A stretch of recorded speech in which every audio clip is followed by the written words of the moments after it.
কিন্তু আমাকে যখন প্রশ্ন করেছেন কি হবে, এই জন্মে মানুষ হয়েছি মানুষের বুদ্ধি, তাই বুদ্ধি দিয়ে গোবিন্দকে বাবা সাজিয়ে নিজে ছেলে সেজে দোষ মাপ করে দিচ্ছে। পরের জন্মে যদি মানুষ না হই, হোক না, পরের জন্মে যদি মানুষ না হই, তাই এই জন্মেই তো প্রার্থনা করে যাব। এই জন্মে মানুষ করেছো তাই হরি বলার বদন পেয়েছি।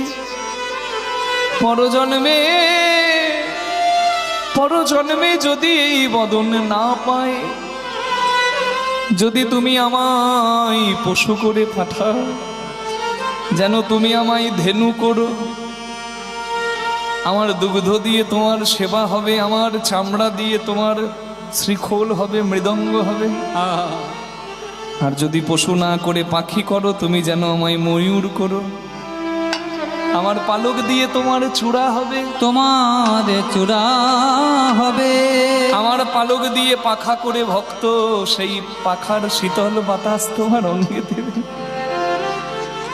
আর যদি পাখি না করে আমায় কীট পতঙ্গ করো, তুমি যেন আমায় মধুমক্ষিকা করে দিও, ফুলে ফুলে ঘুরে ঘুরে চাকে তোমার জন্য আমি মধু জমাবো, যে মধু পঞ্চামৃত রূপে তোমার সেবায় লাগবে।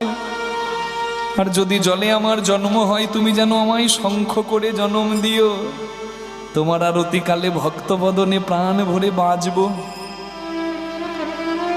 আর যদি তুমি আমায় বৃক্ষলতা করো, তুমি যেন আমায় তুলসী বৃক্ষ করে জন্ম দিও, আমার পত্র মঞ্জরি তোমার